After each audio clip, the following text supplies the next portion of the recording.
Bismillahirrahmanirrahim. Assalamualaikum warahmatullahi wabarakatuh. Waalaikumsalam warahmatullahi wabarakatuh. Selamat sore Bapak Ibu semuanya. Salam sejahtera untuk kita semuanya. Terima kasih atas kesempatan waktunya Bapak Ibu yang sudah menyempatkan untuk bersama-sama mengikuti kegiatan Ibu Erna dengan tema kegiatannya adalah menyebarkan pemahaman dan menerapkan pengalaman. Baik Bapak Ibu semuanya, sebelum kita memulai, marilah kita bersama-sama membaca Bismillah.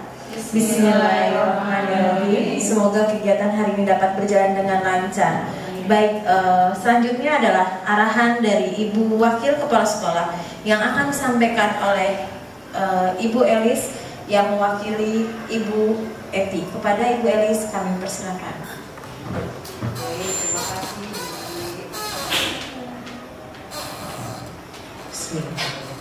Assalamualaikum warahmatullahi wabarakatuh. Waalaikumsalam warahmatullahi wabarakatuh. Selamat siang menjelang sore. Salam sejahtera bagi kita semua. Yang saya hormati Kepala Sekolah SMP Negeri 173 Bapak Haji Komidin MPD yang pada saat ini ada kesibukan. Dan yang saya banggakan Bapak Ibu Guru SMP Negeri 173. Dan yang terutama yang saya banggakan Ibu Erna Devivianti, calon guru penggerak angkatan 9 yang merupakan bagian dari kami. Alhamdulillah acara pengimbasan atau diseminasi yang hari ini akan Bu Erna sampaikan kepada kami semua di sini. Semoga nanti akan menjadikan sebaran ilmu yang baru. Bahwa di sini menyebarkan pemahaman dan menerapkan pengalaman budaya positif. Semoga ilmu-ilmu yang didapat nanti kita sama-sama bersinergi, berkolaboratif, sehingga memberikan ilmu yang baru dan pemahaman serta diterapkannya dengan lancar, baik, dengan berjalan seperti yang kita harapkan di sekolah kita ini. Yang mana kita ketahui budaya positif ini kan sudah memang kita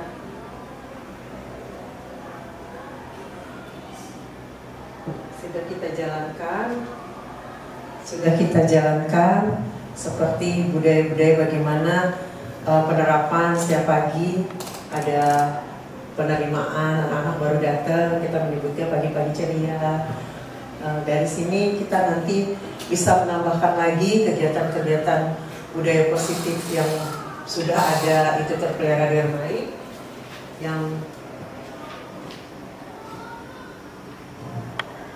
yang belum ada nanti kita munculkan dengan harapan apa-apa yang disampaikan nanti sama Ibu Erna Devivianti sebagai calon guru penggerak angkatan 9 ini menjadi hal yang kita patut banggakan.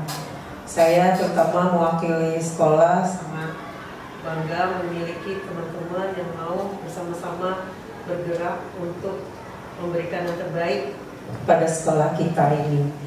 Demikian harapan saya terakhir, semoga Bu Erna menjadi guru penggerak ya, karena di sini kan masih calon ya. Semoga nanti langsung diberikan kelulusan yang terbaik dan hasil pembebasan. Dan untuk teman-teman juga sebagai rekan sejawat dapat mentularkan juga dari Bu Erna bagaimana segi-segi positif yang telah beliau berikan kepada kita. Untuk itu kami sampaikan Bismillah, semoga acara berjalan lancar. Demikian, Assalamualaikum warahmatullahi wabarakatuh. Waalaikumsalam warahmatullahi wabarakatuh. Terima kasih kepada Ibu Elis atas arahannya. Baik, acara selanjutnya masuk ke dalam kegiatan inti. Mari bersama-sama kita saksikan Ibu Erna Devivianti yang akan menyampaikan budaya positif.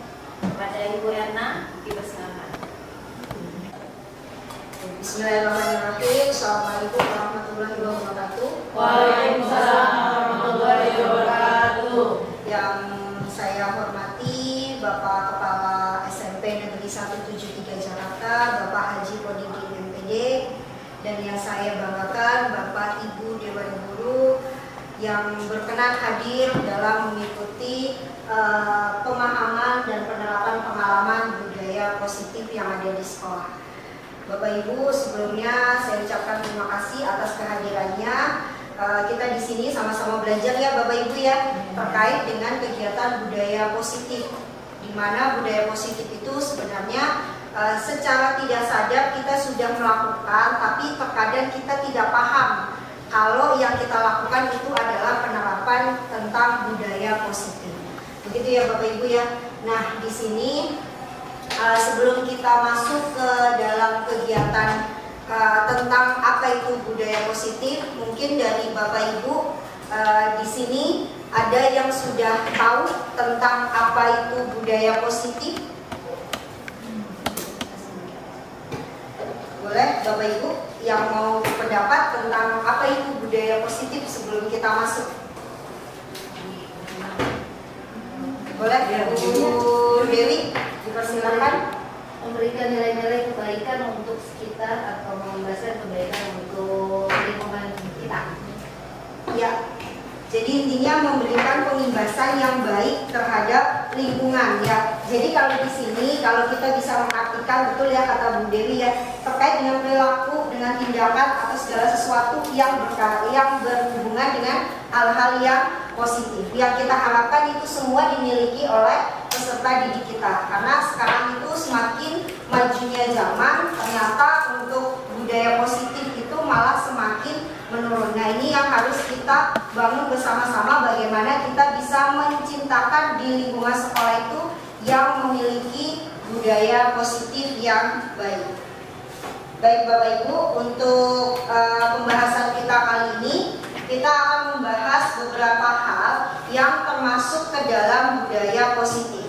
Nah, di sini yang pertama itu ada perubahan paradigma belajar. Kemudian yang kedua ada disiplin positif itu sendiri.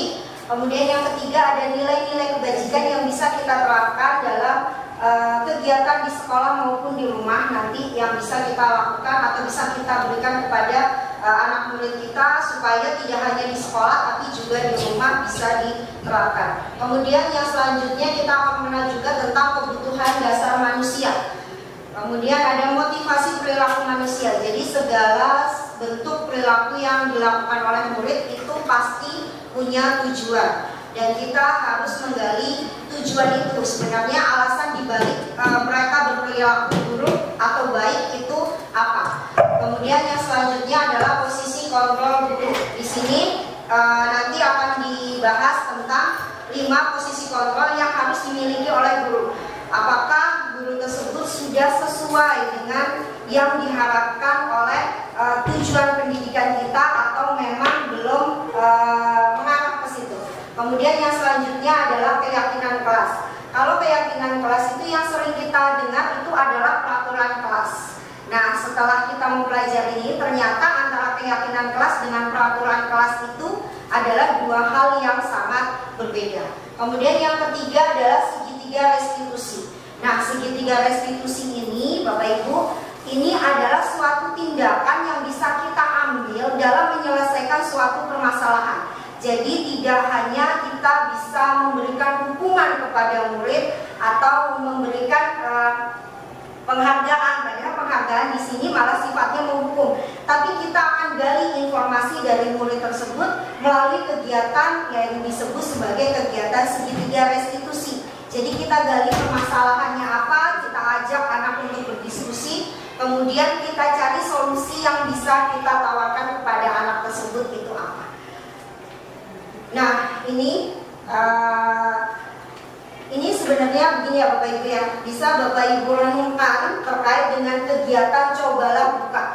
Jadi di sini ada kegiatan itu Bapak bisa membayangkan kalau misalnya Bapak atau Ibu guru itu memegang suatu hal yang sangat berharga, bisa itu bentuk keyakinan, prinsip, bahkan misalnya anak atau apapun itu Bapak Ibu bayangkan kalau misalnya hal yang kuat itu yang positif yang Ibu Bapak pertahankan itu kemudian coba dibuka atau dibujuk dengan hal-hal yang sifatnya di situ dipaksa untuk dibuka, bahkan untuk diubah gitu. Jadi bagaimana Bapak Ibu nanti untuk memberikan atau mempertahankan itu seperti apa. Jadi nanti di sini saya akan memberikan waktu Bapak Ibu sekitar 2 menit untuk merenungkan terkait dengan kegiatan cobalah buka. Jadi di sini Bapak Ibu sekuat tenaga Bapak Ibu coba mempertahankan apa yang Bapak Ibu punya. Walaupun di situ ada yang berperan sebagai pembujuk, kemudian ada menghardik, ada mengidentifikasi, bahkan memarahi, menggoda, memberikan penghargaan, mengkritik untuk mengubah apa yang sudah Bapak Ibu punya. Padahal yang Bapak Ibu punya itu adalah hal-hal yang sifatnya sangat penting, sangat penting Bapak Ibu, dan tidak akan bisa Bapak Ibu serahkan dengan mudah. Nah ini nanti akan pertanyaannya. Jadi coba Bapak Ibu renungkan kembali. Kemudian nanti saya minta 1 atau 2 orang untuk menjawab terkait dengan pertanyaan 3 pertanyaan yang ada di sini.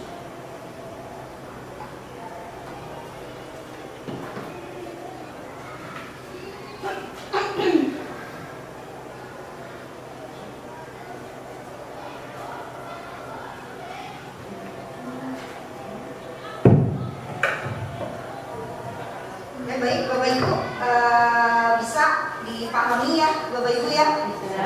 Ya bisa. Jadi mohon kesediaannya untuk memberikan sedikit pendapat tentang kegiatan yang kita lakukan. Ya walaupun kita tidak melakukan secara langsung, tapi sedikit gambaran yang bisa Bapak Ibu berikan terkait dengan kegiatan berikut.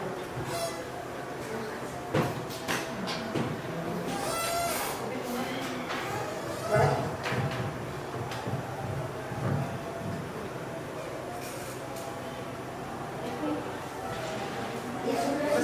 Silakan.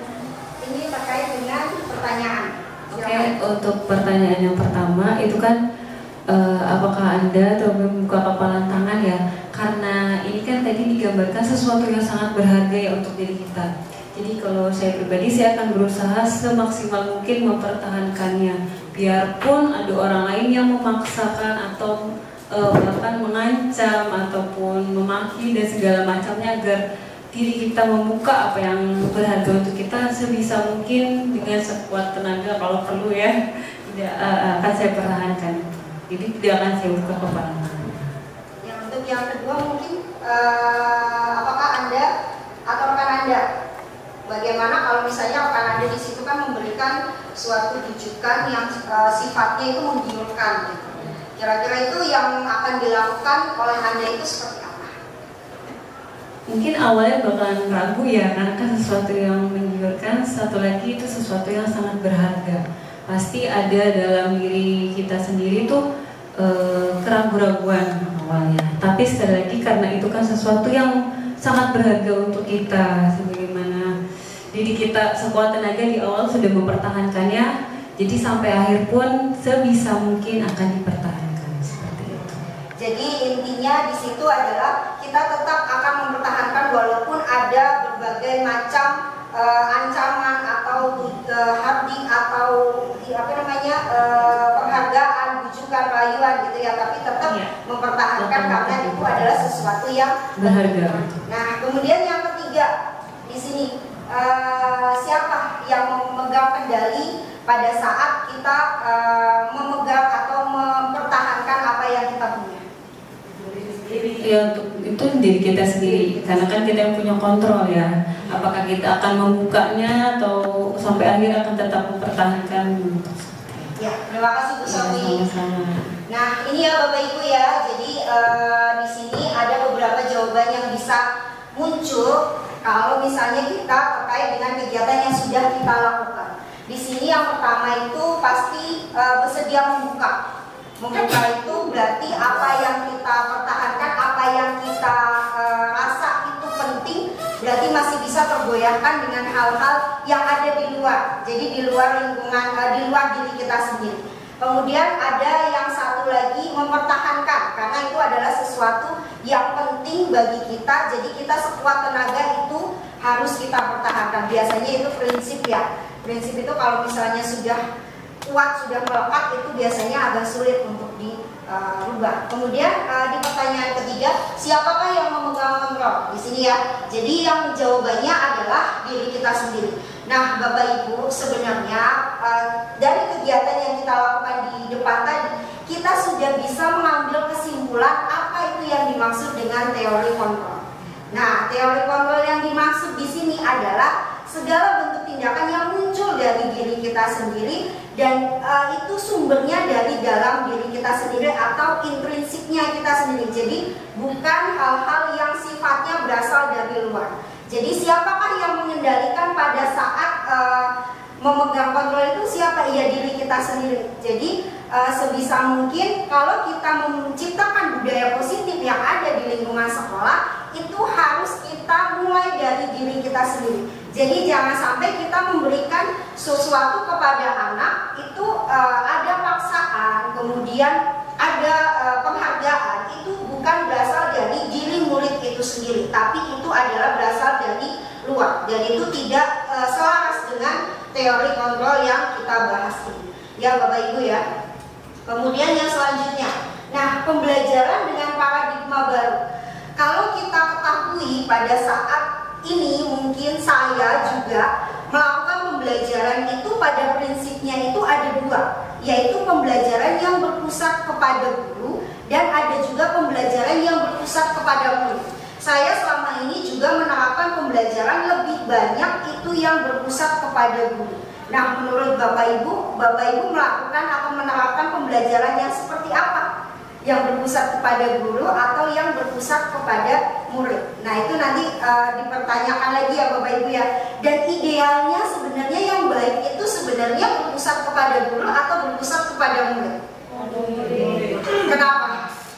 Ada yang bisa memberikan alasannya kenapa harus berpusat kepada murid? Karena siswa kan objeknya.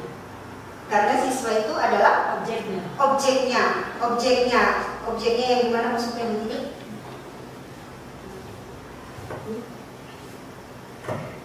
Gimana?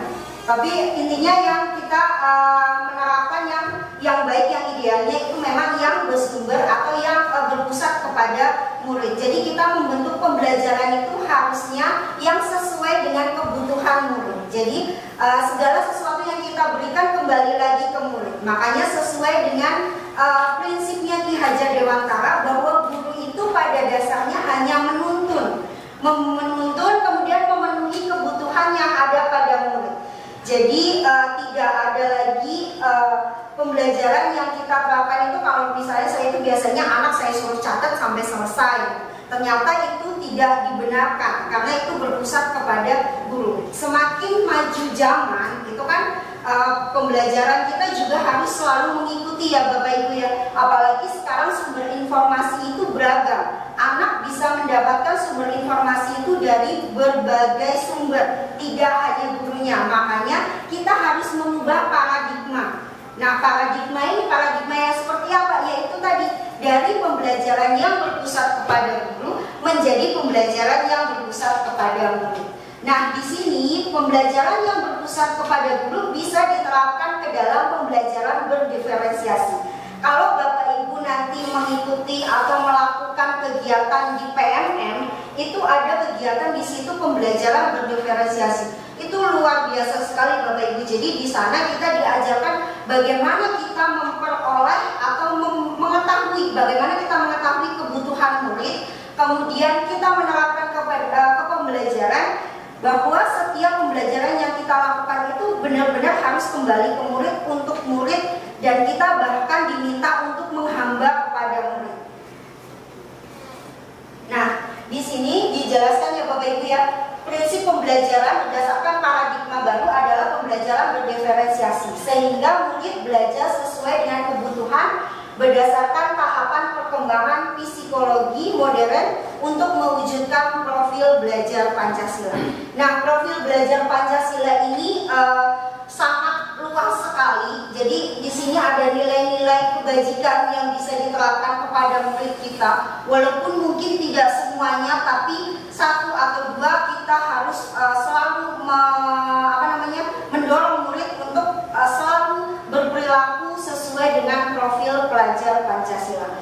Nah, di sini profil pelajar Pancasila itu ada beriman bertakwa kepada Tuhan Yang Maha Esa dan berakhlak mulia. Di sini murid bukan dituntut, jadi diharapkan dapat memperkuat keimanan dan ketakwaannya, kemudian dapat mencintai lingkungan seperti visi misi kita itu. Mencintai lingkungan itu adalah salah satu penerapan atau melakukan kegiatan yang berkaitan dengan nilai kebajikan, yaitu beriman bertakwa.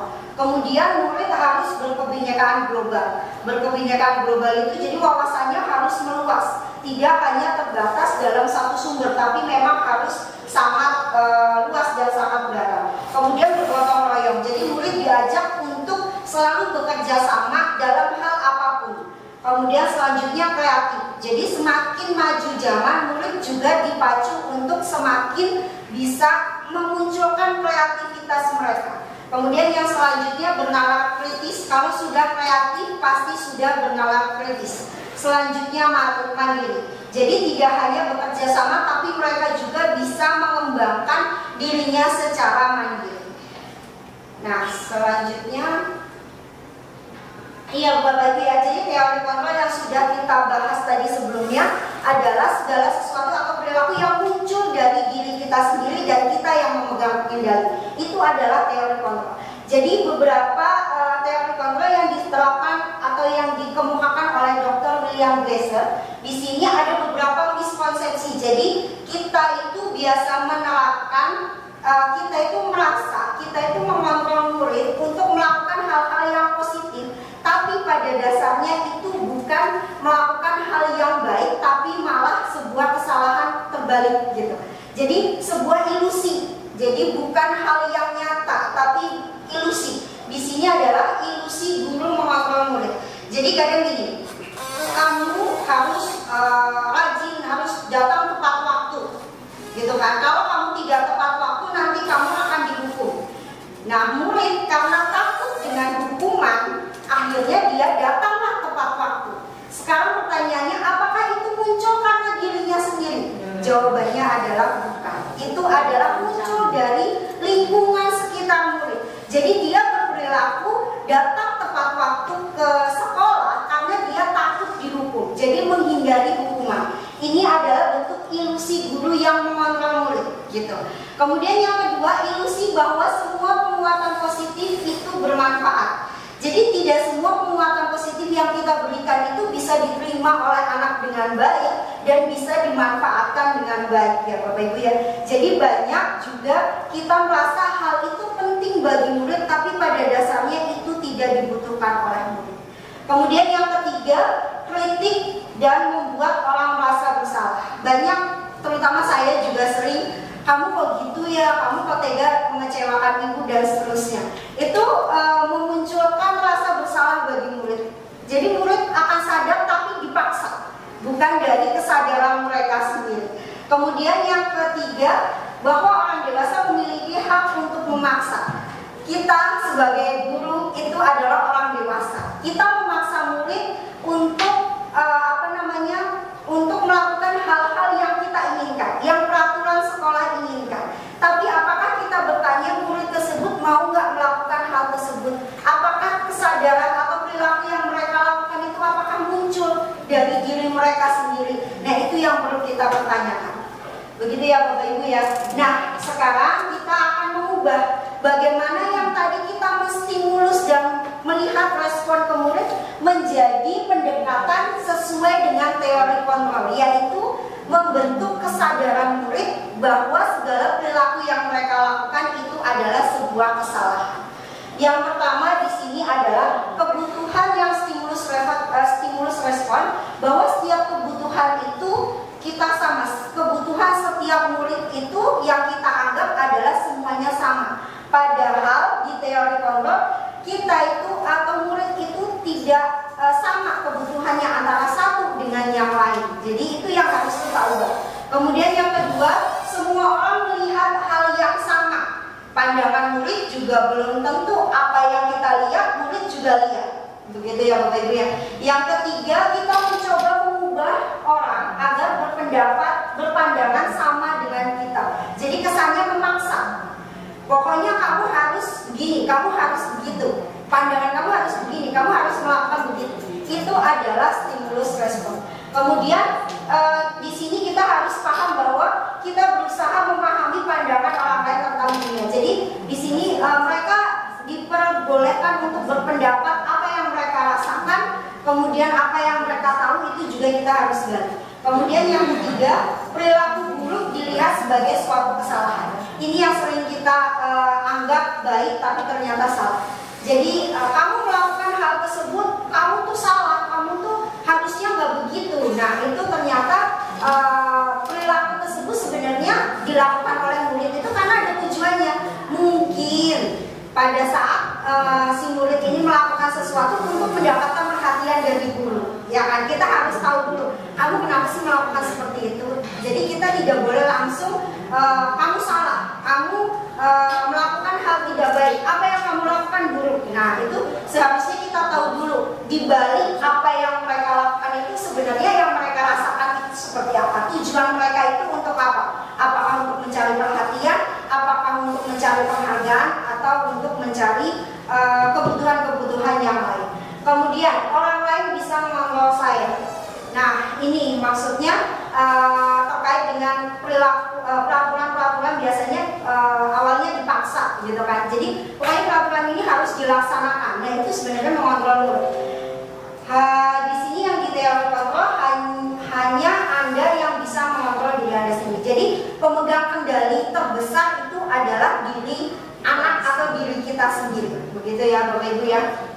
Pemaksaan adalah ada pada saat bujukan gagal. Jadi ketika kita membujuk murid, kemudian kita gagal, yang kita lakukan pasti langsung memaksa.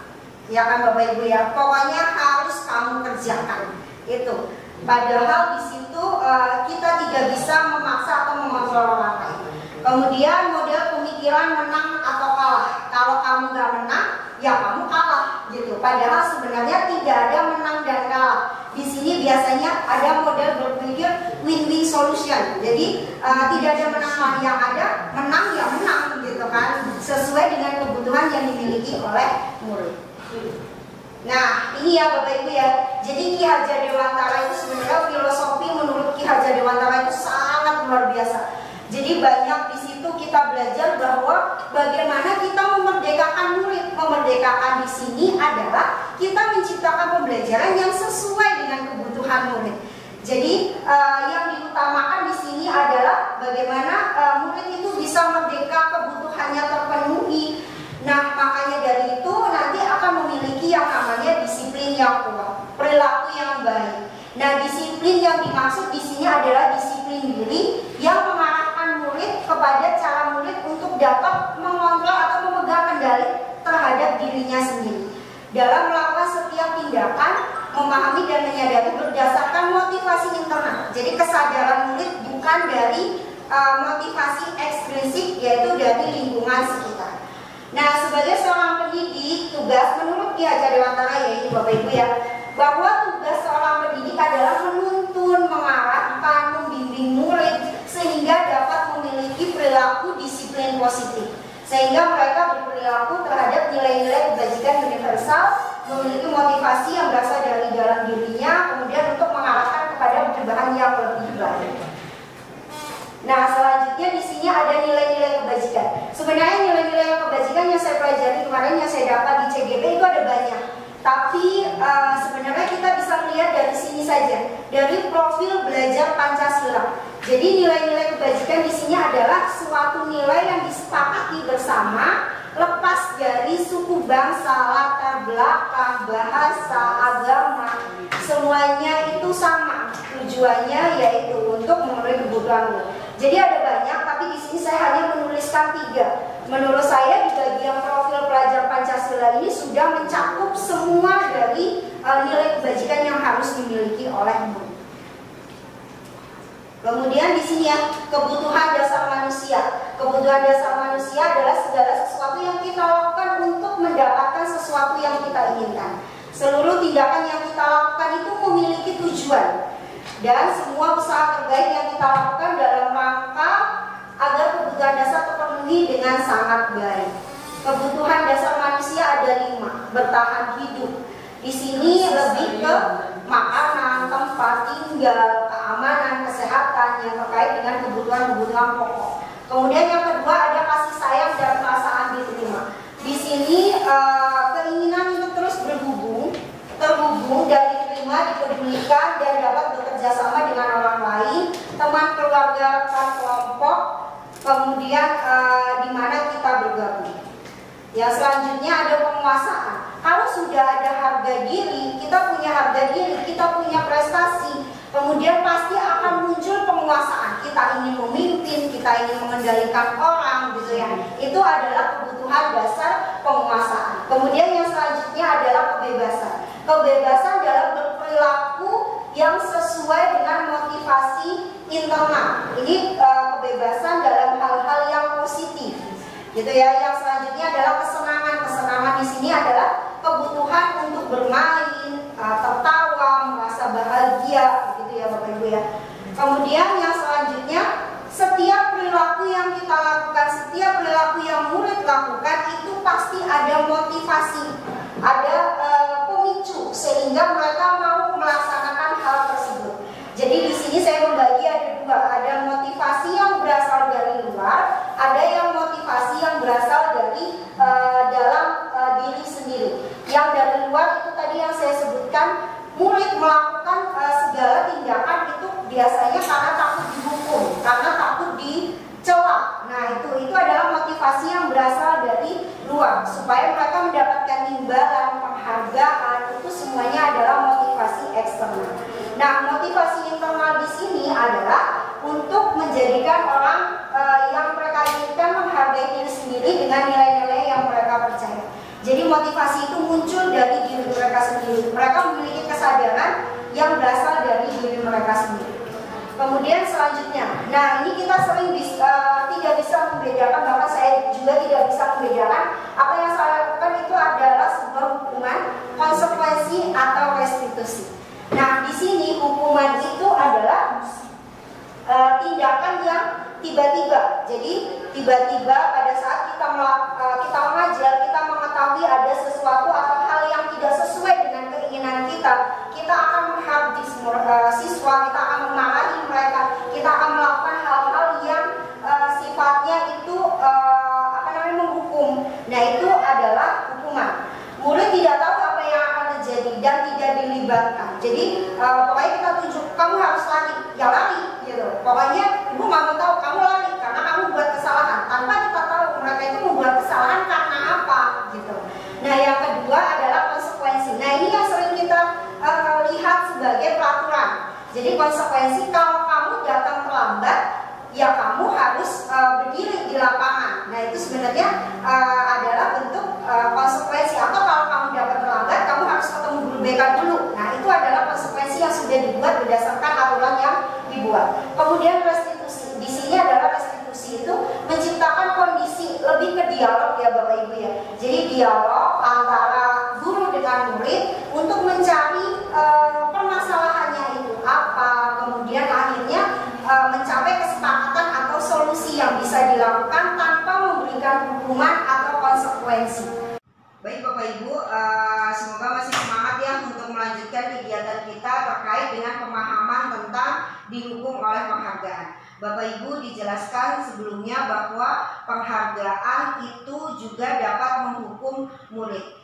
Dengan kita berulang kali memberikan suatu penghargaan, kemudian murid kita mengharapkan penghargaan itu kemudian mau mengubah perilakunya, itu sebenarnya adalah sebuah hukuman yang kita berikan kepada murid kita. Nah, di sini menurut Alfi, saat kita berulang kali menjanjikan hadiah kepada anak-anak agar berperilaku bertanggung jawab, atau kepada seorang murid agar mempelajari sesuatu yang baru, dan atau kepada seorang karyawan agar melakukan pekerjaan yang berkualitas, kita sedang berasumsi mereka tidak dapat melakukannya. Jadi jika kita meminta murid melakukan sesuatu segala hal dengan imbalan penghargaan, pada dasarnya kita itu yakin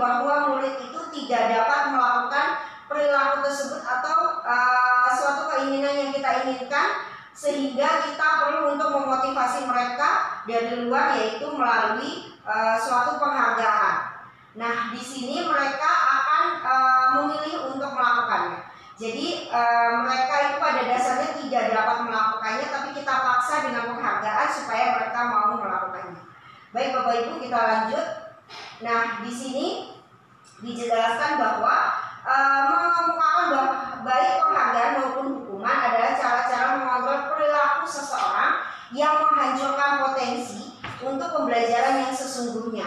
Idealnya tindakan belajar itu sendiri adalah penghargaan yang sesungguhnya. Jadi proses kita melakukan kesadaran bagi murid itu adalah sebuah penghargaan bahwa mereka itu pada dasarnya dapat melakukannya tanpa ada kita paksa dari motivasi ekstrinsik atau motivasi dari luar. Jadi kesadaran yang mereka bentuk, perilaku yang mereka bentuk, hal-hal yang positif itu memang berasal dari diri mereka sendiri, kesadaran mereka sendiri. Begitu ya Bapak Ibu ya. Nah, dilanjutkan di sini, dihukum oleh penghargaan itu ternyata tidak efektif. Tidak efektifnya gimana?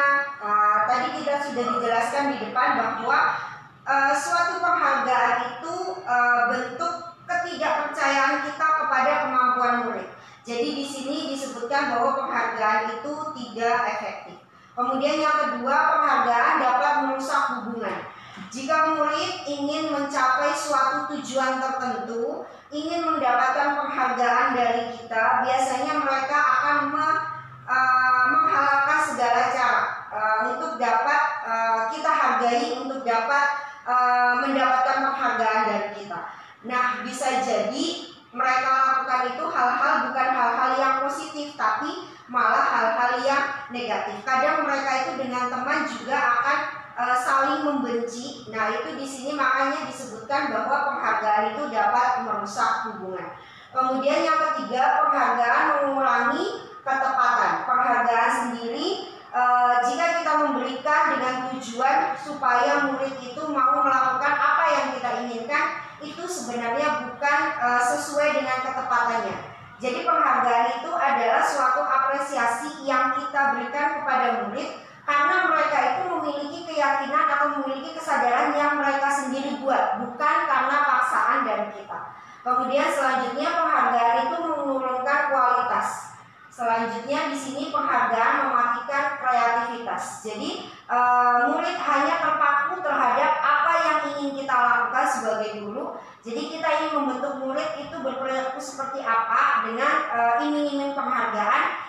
Akhirnya murid tidak dapat mengembangkan dirinya, tidak dapat melatih kreativitasnya.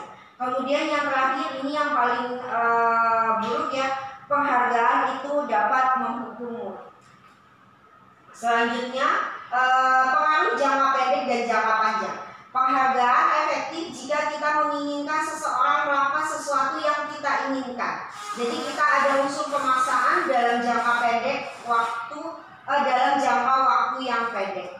Kemudian yang kedua, jika kita menggunakan penghargaan lagi dan lagi, maka orang tersebut akan bergantung pada penghargaan yang kita berikan serta kehilangan motivasi dari dalam atau yang biasa kita kenal sebagai motivasi intrinsik.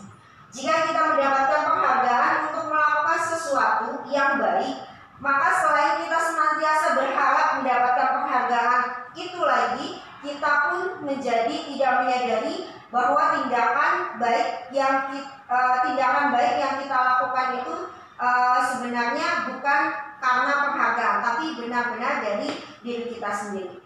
Nah, ini 5 posisi kontrol kita sebagai seorang guru. Di sini dijelaskan ada 5 ya Bapak Ibu ya. Yang pertama ada sebagai penghukum, yang kedua ada pembuat merasa bersalah, yang ketiga adalah sebagai teman, keempat adalah pemantau, dan yang kelima yang kita harapkan ada pada diri kita sebagai seorang pendidik, yaitu sebagai manajer.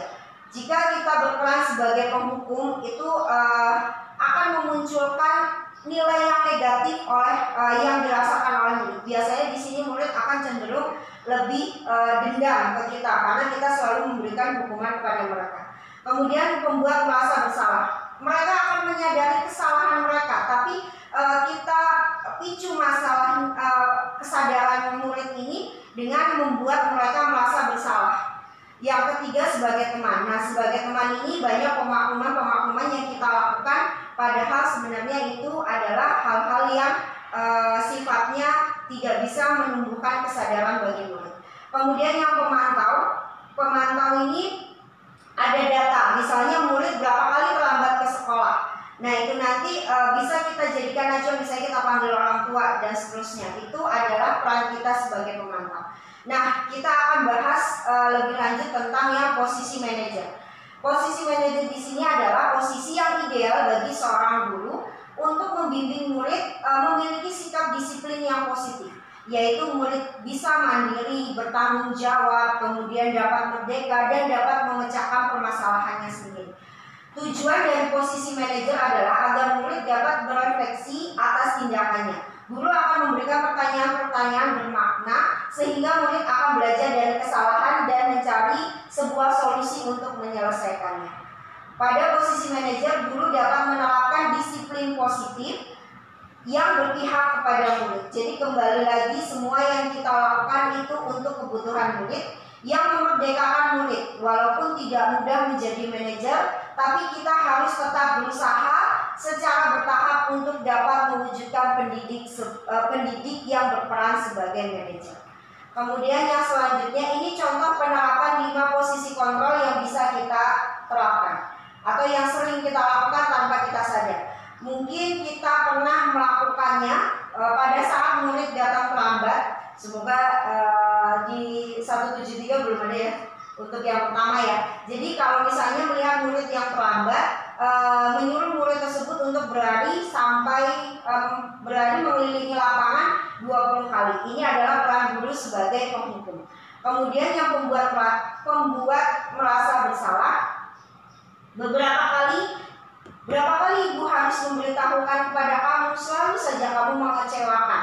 Nah, bahasa mengecewakan bapak ibu guru ini adalah bahasa untuk membuat rasa bersalah yang bisa timbul dari murid, tapi sebenarnya lebih ke merasa bersalah karena gurunya akhirnya kecewa kepada murid, tapi bukan atas kesadaran murid bahwa mereka itu, apa yang mereka lakukan itu adalah suatu kesalahan. Jadi merasa bersalahnya lebih merasa bersalah ke gurunya, tapi bukan ke dirinya yang melakukan tindakan yang salah. Kemudian yang selanjutnya, ayo dong ikuti peraturan, bantu ibu atau bapak ibu guru sekali ini saja. Ya sudah, tidak apa-apa, lain kali jangan diulangi lagi. Nah, ini banyak sekali pemahaman yang kita lakukan di sini. Tapi pada dasarnya itu adalah hal-hal yang sifatnya tidak membangun kesadaran guru. Kemudian yang pemantau, kamu sudah melanggar peraturan sekolah, kamu tahu konsekuensinya kan? Nah, setelah pembelajaran selesai, kamu tetap berada di kelas selama 20 menit untuk mengejar ketertinggalan di jam pertama. Ini adalah tugas guru sebagai seorang pemantau dengan memanfaatkan data-data atau informasi yang diperoleh. Selanjutnya, ini adalah posisi manajer. Jadi di posisi manajer itu kita tidak mencari kesalahan murid, tapi bagaimana kita menggali sumber dari masalah yang dialami murid, kemudian kita cari solusi. Biasanya kita gunakan dialog antara murid dengan guru. Kita cari solusi-solusi yang bisa kita terapkan dalam mengatasi permasalahan tersebut. Itu seperti apa? Itu adalah peran guru sebagai manajer. Nah, selanjutnya di sini ada beberapa pertanyaan yang bisa kita ajukan ke diri kita sendiri. Saya itu sebenarnya sudah berada di posisi yang mana? Apakah saya sebagai penghukum, pemantau, membuat rasa bersalah, teman, atau sebagai manajer? Nah, ini selanjutnya ya Bapak Ibu ya, kita akan membahas tentang keyakinan kelas. Di sini muncul pertanyaan, mengapa keyakinan kelas bukan peraturan kelas? Nah, Bapak Ibu, kita harus bisa membedakan antara keyakinan kelas dengan peraturan kelas. Keyakinan kelas itu adalah hasil kesepakatan antara murid dengan guru yang menggali informasi-informasi atau nilai-nilai yang bisa mereka terapkan di kelas. Sedangkan peraturan kelas itu hanya dibuat oleh satu pihak, misalnya guru. Guru memberikan serangkaian peraturan yang harus disepakati oleh murid tanpa melibatkan murid. Itu adalah peraturan. Selanjutnya di sini tadi seperti yang saya jelaskan bahwa keyakinan kelas merupakan nilai-nilai kebajikan universal yang disepakati secara tersirat dan tersurat antara guru dengan murid. Nilai-nilai kebajikan yang menekankan pada keyakinan murid akan lebih memotivasi seseorang atau murid dari dalam diri mereka sendiri. Murid akan lebih tergerak dan bersemangat untuk menjalankan keyakinan. Kenapa? Karena mereka sendiri yang buat, mereka sendiri yang harus mensepakati dan mereka sendiri yang harus melakukan. Daripada hanya sekedar mengikuti serangkaian peraturan tertulis yang biasanya ditentukan oleh guru atau sekolah tanpa ada makna. Kenapa tanpa ada makna? Karena itu hanya berasal dari satu pihak. Murid tidak terlibat. Jadi murid itu penting atau tidak, itu kita tidak memikirkan ke situ. Jadi tidak ada unsur kebutuhan murid. Keyakinan kelas berupa pernyataan universal yang mudah diingat dan dipahami serta diterapkan di lingkungan sekolah atau kelas. Nah, ini pembentukan keyakinan kelas ya Bapak Ibu ya. Jadi pada saat kegiatan pembentukan keyakinan kelas, pertama kali yang saya lakukan kemarin itu adalah saya membuat paparan tentang tujuannya, mengapa sih kita harus membuat keyakinan kelas, kenapa sih kita tidak membuat peraturan saja. Nah, itu harus diberikan pemahaman kepada anak. Kemudian murid akan diminta secara berpasangan membuat pernyataan-pernyataan universal yang terkait dengan aturan-aturan apa sih yang ingin kamu terapkan di kelas. Nah, setelah mendapatkan atau setelah menuliskan, murid-murid akan maju ke depan dan menempelkan pada lembar atau karton yang sudah tersedia. Nah, tugas kita nanti setelah mereka sudah menuliskan semuanya, kita sortir. Jadi yang sama nanti akan kita ambil, kemudian kita yang berbeda itu nanti yang akan kita jadikan untuk bahan diskusi. Keyakinan kelas dibuat dalam pernyataan positif. Bapak Ibu perlu kita pahami bahwa murid-murid kita ternyata banyak yang tidak paham dengan kalimat-kalimat positif. Jadi mereka itu kalau ingin tidak melakukan sesuatu, mereka pasti selalu menggunakan bahasa tidak, jangan. Nah, itu adalah kalimat atau pernyataan yang sifatnya negatif. Jadi itu yang harus kita ubah. Bagaimana caranya? Jadi kita berikan pemahaman ke mereka bahwa pernyataan positif yang baik itu seperti apa. Nah, kemarin sudah dilakukan. Kemudian sesuai dengan kondisi kelas sehingga mudah untuk diterapkan. Jadi kita membuat keyakinan kelas itu karena untuk kelas ya. Jadi kita tidak boleh melihat di luar kelas gitu. Jadi disesuaikan dengan kondisi yang ada di dalam kelasnya. Kemudian semua warga sekolah terlibat saat pembuatan keyakinan kelas. Sedikit saja agar mudah diingat. Jadi keyakinan kelas itu tidak harus banyak, tetapi cukup beberapa saja, mungkin cuma 4 atau 5, tapi itu merupakan kesepakatan yang dibuat oleh murid dan mereka sudah mau melakukan saja, itu sudah sangat luar biasa. Nah, ini yang selanjutnya adalah kegiatan segitiga restitusi. Nah, tujuan dari akhir tadi ada penghukum, kemudian ada konsekuensi, kemudian yang paling baik ini adalah peran guru sebagai manajer adalah bagaimana menerapkan segitiga restitusi dalam penyelesaian permasalahan yang terjadi pada murid. Nah, di segitiga restitusi ini merupakan suatu dialog yang dijalankan oleh guru agar dapat menghasilkan murid yang mandiri dan bertanggung jawab. Nah, untuk segitiga restitusi ini ada 3 langkah yang harus kita lakukan, yaitu yang pertama adalah menstabilkan identitas, kemudian yang kedua adalah validasi tindakan, dan yang ketiga adalah menanyakan keyakinan. Kita harus pahami ya Bapak Ibu ya, setiap perilaku yang dilakukan oleh murid itu pasti ada tujuannya. Apakah untuk mencari perhatian, ataukah untuk merasa dihargai dan seterusnya. Itu yang harus kita gali dalam kegiatan segitiga restitusi. Kemudian selanjutnya, ini tahapan yang pertama ya Bapak Ibu ya. Di tahapan yang pertama adalah menstabilkan identitas. Nah, berdasarkan prinsip membuat kesalahan adalah bagian dari proses pembelajaran. Jadi kesalahan yang mereka lakukan, perilaku negatif yang mereka lakukan, anggap itu sebagai proses pembelajaran mereka. Kita yakinkan bahwa setiap orang, setiap individu itu pasti pernah melakukan kesalahan. Itu adalah tahap menstabilkan identitas. Kalimat-kalimat yang biasa digunakan pada tahap menstabilkan identitas adalah: satu, berbuat salah itu adalah hal yang wajar. Tidak ada manusia yang sempurna.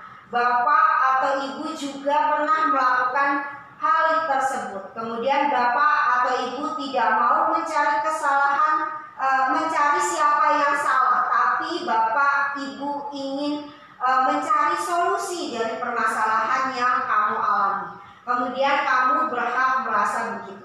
Itu kalimat-kalimat itu ada di bagian menstabilkan identitas. Kemudian yang kedua adalah validasi tindakan yang salah. Berdasarkan prinsip setiap perilaku berupaya memenuhi suatu kebutuhan. Jadi setiap perilaku murid pasti ada tujuannya. Kebutuhan apa yang ingin mereka capai itu adalah tindakan, salah satu tindakan adalah validasi tindakan yang salah. Kamu pasti punya alasan. Nah, kita harus cari nih alasannya kenapa murid tersebut berperilaku negatif atau melakukan suatu kesalahan itu. Alasannya apa sih, kita harus gali itu. Kemudian yang kedua, padahal kamu bisa melakukan hal yang lebih buruk dari ini. Kamu patut bangga karena telah melindungi sesuatu yang sangat berharga. Kamu melakukannya karena mempertahankan sesuatu yang sangat penting bagi kamu. Begitu ya Bapak Ibu ya, semoga bisa dipahami. Kemudian yang terakhir adalah menanyakan keyakinan.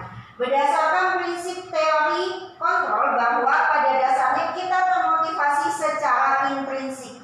Jadi motivasi secara intrinsik muncul dari dalam diri kita sendiri berdasarkan kesadaran yang kita miliki.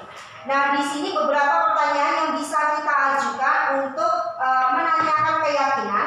Yang pertama adalah apa keyakinan kelas kita. Jadi kita ingatkan murid tentang keyakinan-keyakinan kelas yang kita bentuk sebelumnya untuk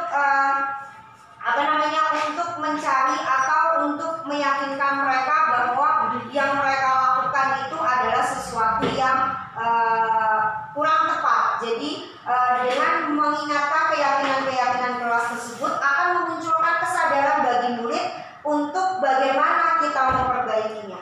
Kemudian yang kedua, nilai-nilai apa yang telah disepakati bersama. Nah, nilai-nilai apa yang kita sudah sepakati bersama, misalnya murid tidak mengerjakan tugas atau murid tidak mendengarkan pada saat guru menjelaskan. Itu nilai-nilai apa yang kamu langgar gitu. Kita harus berikan pemahaman kepada murid. Oh, saya tidak menghargai orang lain, Bu. Oh, saya tidak bertanggung jawab dengan tugas. Nah, itu yang harus kita lakukan. Seperti apa gambaran yang ideal menurut kamu? Jadi perilaku yang sesuai itu, yang baik itu harusnya seperti apa?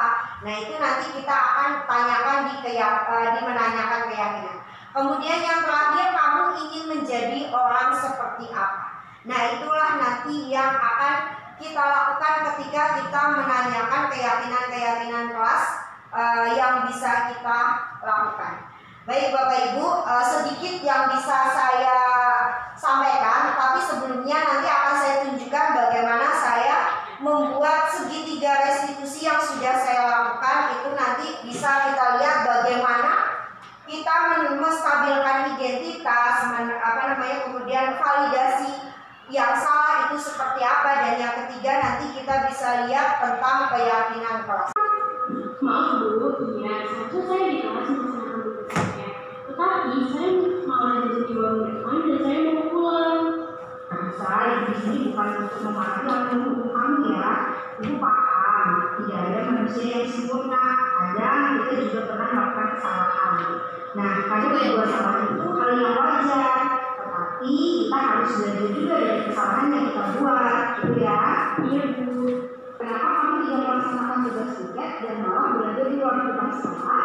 Pada saat kegiatan belajar selesai, saya sedang menunjukkan pulang. Ketika saya sedang pulang, saya mengingatkan bahwa hari ini ada dua tiket dan saya memutuskan untuk ikut tiket. Tetapi lama-lama saya merasa bosan karena tugas sekolah sudah selesai. Akhirnya saya ingin pulang dan saya masih keluar depan untuk belajar sebelum pulang. Ibu paham, kamu pasti merasa senang ketika proses pembelajaran telah selesai dan ingin cepat pulang. Tetapi, apakah kamu sadar dengan tindakan kamu seperti itu akan merugikan teman-teman kamu? Maaf Bu. Baiklah Vanessa, sebelumnya kita sudah belajar tentang keyakinan kelas. Apakah keyakinan kelas yang kita percayai? Dan apakah tindakan kamu sudah mencerminkan keyakinan kelas kita? Iya Bu, kita harus mengerjakan segala keyakinan yang dari kemarin yang bertanggung jawab dan saya yang saya lakukan sudah mencerminkan keyakinan kelas. Baiklah Vanessa, apakah kamu mau memperbaikinya? Iya Bu, saya mampu. Kira-kira tindakan apa yang kamu ingin menjadi orang seperti apa? Saya ingin menjadi orang yang lebih bertanggung jawab atas tugas yang diberikan saya dan lebih menghormati orang lain. Menurut kamu, bagaimana perasaan kamu setelah menjadi orang seperti itu? Bangga Bu, karena saya bisa lebih bertanggung jawab dan tugas selesai. Baiklah Vanessa, kalau begitu sekarang kamu boleh kembali ke rumah kamu. Terima kasih ya. Besok jadi kenangan. Tidak tahu kenapa ini kamu tidak hadir. Jadi saya Saya ambil dulu. setiap orang pasti pernah melakukan kesalahannya. Nah, itu boleh kalau saya sudah membuat hari ini maka saya sudah mengerjakan PR Bu. Tetapi tadi pagi buku saya sudah mengerjakan ini dan buku saya ada semua. Saya tidak sempat menanya kembali Bu. Saya kesal Bu. Nah, pada saat kamu sedang kesal, apa yang kamu lakukan? Saya ngobrol sama Aini Bu di depan teman-teman Bu. Sampai sekarang kalau saya ingat, saya masih kesal sama dia Bu, karena saya mengerjakan tugas itu sampai malam Bu.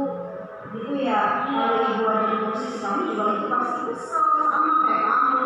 Karena kamu tidak bertindak gegabah dan melakukan hal-hal yang lebih berbahaya lagi.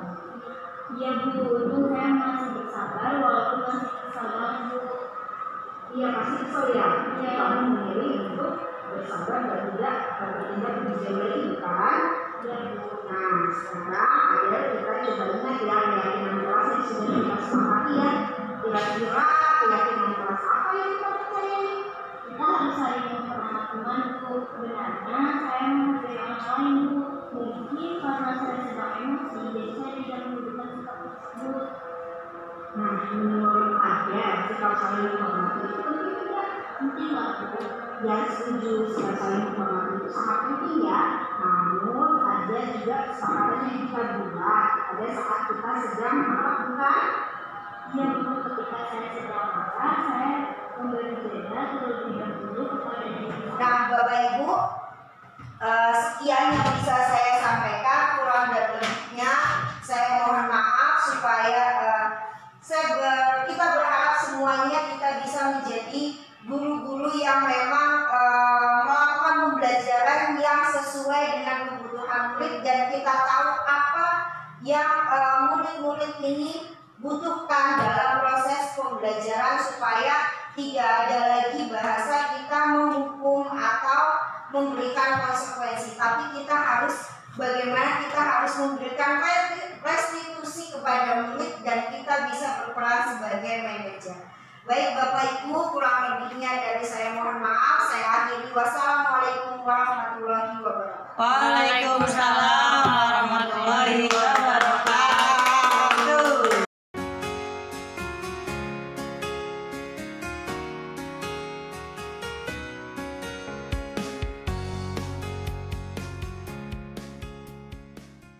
Baik anak-anak, sebelum kita mulai kegiatan pada pagi hari ini, kita akan berdoa dulu ya. Revan, dipimpin untuk berdoanya. Siap berdoa. Bismillahirrahmanirrahim. Alhamdulillah.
kelas. Kalau peraturan itu sifatnya adalah memaksa, ya. Tapi kalau keyakinan kelas itu adalah muncul dari keinginan kalian sendiri, muncul dari diri kalian sendiri untuk membentuk pembelajaran selama di kelas yang kalian inginkan itu seperti apa. Tujuannya mewujudkan murid yang merdeka dengan menciptakan pembiasaan positif dan meyakini nilai-nilai kebajikan universal, maksudnya kebajikan nilai positif yang ada dengan cara memiliki disiplin yang kuat serta motivasi intrinsik, maksudnya motivasi yang berasal dari diri kamu, bukan ibu yang memaksa. Ibu jelaskan ya, kalau ibu yang membuat aturan atau keyakinan kelas itu jatuhnya jadi peraturan. Tapi kalau kalian yang memberikan masukan, curah pendapat, itu yang disebut sebagai keyakinan kelas. Apapun yang kalian sebutkan nanti kita kita sepakati bareng-bareng, kita ambil yang sama. Nah, itu nanti yang akan dijadikan sebagai patokan kita pada saat proses belajar. Nanti masing-masing kalian ya, nanti secara 3 orang, ini 2 orang, yang belakang 4 orang, nanti membuat apa saja yang ingin kalian lakukan di kelas. Ya, peraturan apa yang ingin kalian buat tapi muncul dari diri kalian sendiri. Nanti kita nggak usah banyak-banyak ya. 4 atau 5 aja kita bisa sepakati dalam 1 tahun. Dalam 1 tahun itu sudah luar biasa. Jadi nggak usah banyak-banyak ya. Oke? Nanti masing-masing kelompok menuliskan 2. Apa yang kalian inginkan, proses pembelajaran apa yang kalian inginkan. Kalian ingin gimana? Saya dalam belajar tadi Ibu sebutkan, tidak boleh bercanda, tidak boleh ngobrol dan seterusnya ya.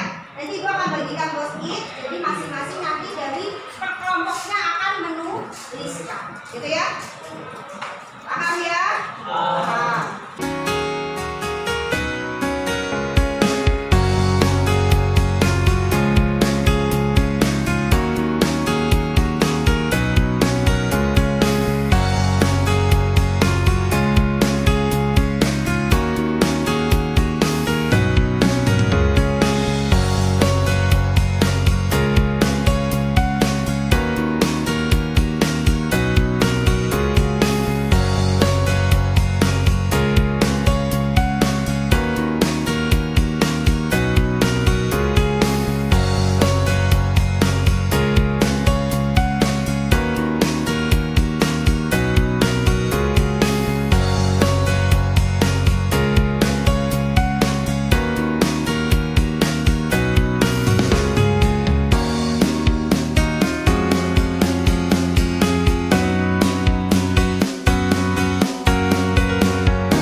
Berarti lebih ke apa? Menjaga fasilitas sekolah.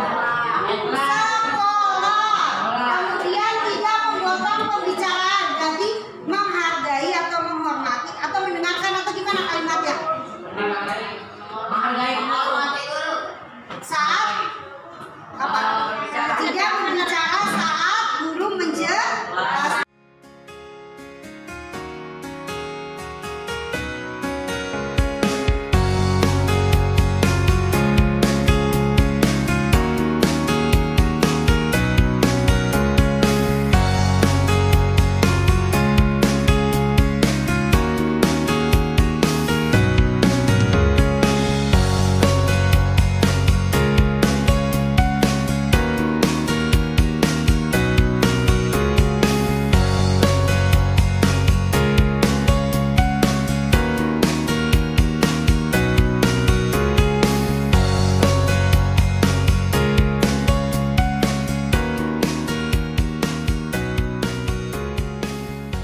Ini keyakinan kelas kita yang akan kita gunakan, jadi ada 5. Tadi nanti ditambahkan di bagian bawah itu apa, menghargai dan menghormati teman ya. Berarti tidak boleh di dalamnya nanti tidak ada pembulian. Oke, sampai sini paham ya? Sepakat semuanya? Sepakat. Oke, kasih tepuk tangan dong buat kita semua.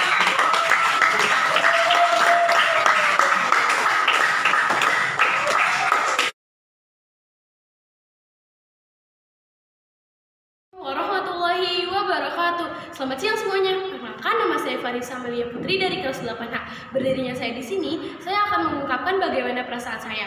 Perasaan saya senang karena dapat berdiskusi dengan Bu Erna tentang keyakinan kelas. Saya belajar untuk lebih bersabar ketika menghadapi masalah, lebih bertanggung jawab dan menghormati orang lain.